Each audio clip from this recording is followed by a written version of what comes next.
સો last સેશનમાં આપણે વાત કરી હતી ટોપ 3 સ્પીકિંગ ટિપ્સની અને મેં તમને કહ્યું હતું કે જો તમે એક ડિસિપ્લિન સાથે આ ટિપ્સને ફોલો કરો છો so you can perform really good in your IELTS speaking test.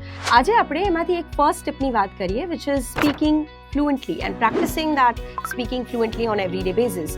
તો અગર આપણે પ્રેક્ટિસની વાત કરીએ તો most of the student fail here.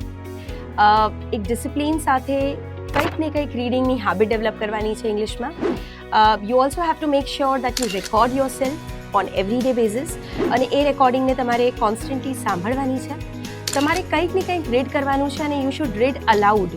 So when you read allowed ક્યાંક ને ક્યાંક તમારી ફ્લુઅન્સી ઇમ્પ્રૂવ થાય છે. ક્યાંક ને ક્યાંક તમે નેગેટિવ પોઝિસ કમ્પેરેટિવલી ઓછા કરી દો છો and that's where you speak fluently.